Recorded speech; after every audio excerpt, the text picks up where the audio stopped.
Hi everyone, Kenneth Lang here. I'm one of the mentors at the William Patterson University Pesce Institute, and I'm doing this training video for all of my mentees who I hope will really take advantage of LinkedIn and its best practices. For those of you that aren't on LinkedIn, let me give you a little bit of an introduction and bear with me if you've been on it before. LinkedIn is a wonderful networking tool. Unlike Facebook, it's for focus on work, not play. So instead of being a traditional social media network in the truest sense, it's a professional network designed to help people and more than anything else, to give you an opportunity to share not just your experiences, but a little more about yourself. Think of it as your resume 2.0. You have the ability on LinkedIn to connect with other people working in the same field with you or similar fields, or even some of your students, some of your colleagues, some of your parents' friends, etc. You can learn about professional opportunities, jobs and promotions, possibly an internship if that's something that interests you. You can also get noticed. And the best thing of all is that once you're there, you can make changes anytime to your profile. It's your document. It's, in a sense, can be your website for more than anything else. Generally speaking, what you're going to share on LinkedIn is not going to be something on Facebook. Definitely don't do personal. Definitely don't do anything that you wouldn't feel comfortable if everyone else knew about. The bottom line is this. It's a great opportunity to use it, and from a student's perspective, it's even better as a first step. So this is what the homepage would look like here. And you can either join with a resume or you can sign in. If you join and you have a resume, you would select this button here, and then it would take you to this screen. From here, you would upload your resume, and then you're going to find a document on your laptop or whatever option you have, and from there you would populate your profile. So I'm just going to cancel out of here and go back, and I'm going to, from here, assume that you may have a LinkedIn profile already. If you do, you would have an email address and a password, and you would sign in. Very important tip, your email address should be an email address that you're going to have for a while. I don't exactly know how William Patterson University does things, if you can keep your WPU email addresses after you graduate, but you want to have something that will go with you anywhere. A Gmail address, in my case, an OptOnline. So the next thing you want to do is you'll sign in here, and you're going to get to this screen here, which is called your feed. The feed has all different components to it, but what I want to do for the purposes of this discussion is focus on just what your profile would be. So this is what my profile would be, and I selected that from the previous screen. For the purposes of this exercise, I'm going to select a profile that might be a little bit more relevant to you. It's actually another college student, one of my son's friends. So this would be something for you to start to pattern yourself after. There are some basics as to what you want to do with your profile, and there are some important tips.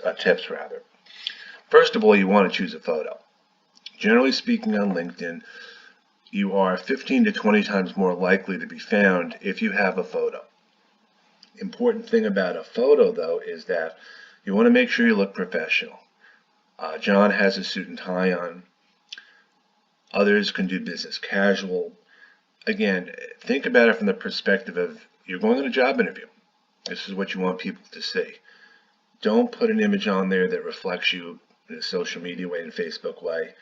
And above all, think about it this way. It's not just how it's going to look on the desktop, but it's also how it's going to look on mobile. So the next step after that is you have here your headline. The headline, you can go up to 220 characters. Most of you, as mentors rather, would have something along these lines. Student, athlete, resident advisor is what John is at Fordham University. You're all going to be students. You're all going to be at William Patterson, but above all, you want to put something in here that shares a bit about what you want to do. If you're a student looking for a career in computer programming, if you're a student looking for a marketing opportunity, if you're a student that's looking for an internship. These are all things you can do. It's pretty much about the old tell me about yourself.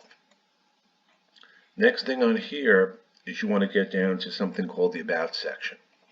The About section is where you can go into a lot more detail. I'm using this one as an example because it'll show you some of the components of what you would do. So if you look at something like this, John's a junior, he lists his major, and he lists qualities. Now the qualities that you have may not be technical for the specific job, but you're going to have general skills, whether it's leadership or something else. And you can definitely speak to some of your outside of class things that you're doing. Definitely mention that you're a member of the Pesce Institute here, and maybe mention why you're in why you're in there. What are you looking to do? Again, this is something that's very personal to every person here. Everyone will have a little bit different experience and different information. Always a good idea in the About section also to include an email address so that someone knows exactly where to find you. Then you get down to the area which is called the experience. If you put your resume on LinkedIn, you will have this experience put together for you based on what your resume says. If you don't, LinkedIn will walk you through the steps. In John's case, he's a caddy. This is what he does. If nothing else, and most people that are students don't realize that, your first experience is as a student. And there's nothing wrong with doing that. You're a student, this is your major, and you put down your opportunity. In this case, John is a resident advisor at Fordham, and he puts down specifics to what that is all about. It's not going to be as detailed a platform as someone like myself who's been working for many, many years. But again, anything you've done doesn't have to be specific to William Paterson. You can put down if you did things in high school, if you've done things over the summer, definitely put them down there too. And education would be an obvious. You would all have William Paterson on there as well. If you've done volunteer experience, another great thing to have. The more populated you have it, the better you will come across. Now your volunteer experience could be anything. Again, what you might want to do is just make a list of things before you even build the profile. Things to consider. When you next get down, there's something called skills and endorsements. These are very important to fill out based on what skills you want someone to know you for. So what you would do is you will have on your screen a pencil here. This is John's. I can't edit it because it's not mine. So I'm just going to go back for a second to my profile to give you an understanding as to what I be talking about. So when you go to any of the areas here, you have a pencil. When I go down to my skills and endorsements, I have a pencil. So what you would do on your profile is if you hit the pencil here, and it will give you the opportunity to add skills. These are all skills that I have. If I wanted to add a skill, what I would do is I would type, add a new skill here, and I would type in, let's say I type in student, S-T-U-E-N-D-T, and all these things come up here, and you would add it to your profile. So now going back to John's very quickly, before I go to the rest of the area, accomplishments, you may have some accomplishments, you may not. Interests also. The main thing to think about from the aspect of a LinkedIn profile in terms of being complete, there are some basic components. The name, a title here, a picture is definitely something worth considering, and you can also put a background picture as well, but that is not going to affect it being a totally complete profile. An about section, experience. Now, you're on LinkedIn and you want to now figure out how you're going to connect with someone. So take someone in your class, and I'm going to assume for this example here, let's say Stephanie's in my class. So this is Stephanie, and we are what's called a second connection. The way that that works is using John as the example. I'm connected to John, so John and I are first connections. Stephanie is a second connection because we have something called mutual connections. We have 3 people in common. In the very beginning, the first time you're on LinkedIn, you're not going to have any connections. The first time you make a connection, you'll have a first connection. So it's always a good idea in the beginning to pick people that you know. I'm hoping people from William Patterson, I'm hoping your teachers, other advisors will be very open to connecting. So I just want to show the process here. And I'm going to go all the way through this process because Stephanie and I happen to know each other, and we've discussed this before.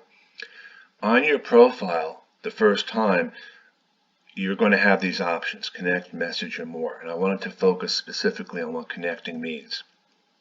When you select the connect button, it comes up with this message here: your invitation is almost on its way. What LinkedIn is saying is you can either add a note here, which I always suggest, or you can send it. If you send it directly, the person will be notified that they have a LinkedIn connection request, but they won't have a frame of reference. They won't really know how you knew each other. So I always do add a note here.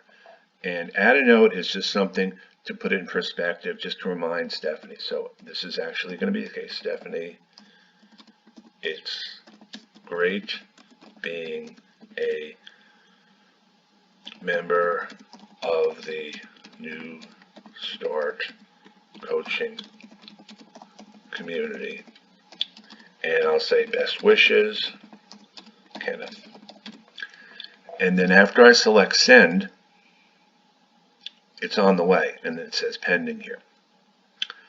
You're not going to get an immediate response. What Stephanie would get in her email is a notification that someone has connected with her.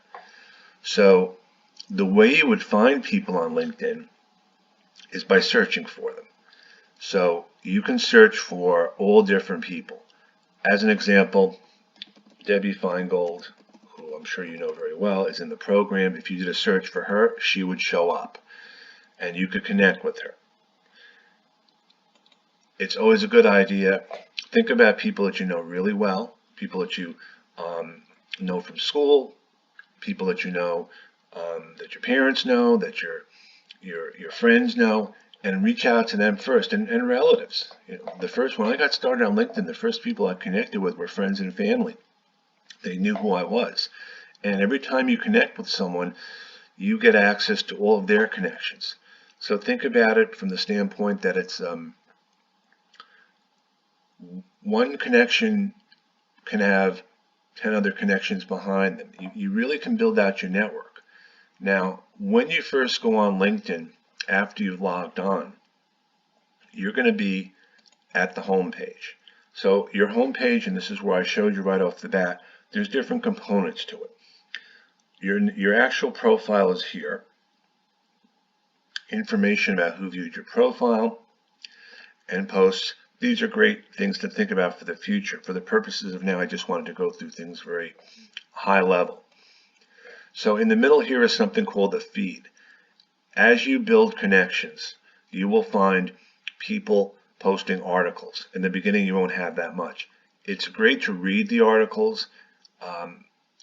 I'm happy at some point if William Patterson would like me to go through more of the process as to how this works, but I wanted to for today just to show you the overview of the page. The My Network tab, when you select it, lists all the people that you've connected with, people who have invitations, notifications, tell you on an ongoing basis what's going on in your profile every time someone does something. Messaging is probably one of the best things to think about. When you get to this here, you can select this paper and pencil to do a message, and then you can type the name of someone. It has to be someone on LinkedIn, ideally one of your first connections. So again, if I do this to Deb, I have here, and this is going to be a message, Deb, I hope this training video is sufficient, if I could spell would be great, for your group. And if you do find a typo, by the way, you can just right click and it'll add it. Best wishes, Ken. And you send it, and then it will show up on the side here when you refresh the page. So that's what I have for now for LinkedIn. I'm happy to do other training sessions as well, or do a follow-up. Thanks again, guys, for listening to me. Deb, thanks for the opportunity. Have a great networking day, everyone. Bye.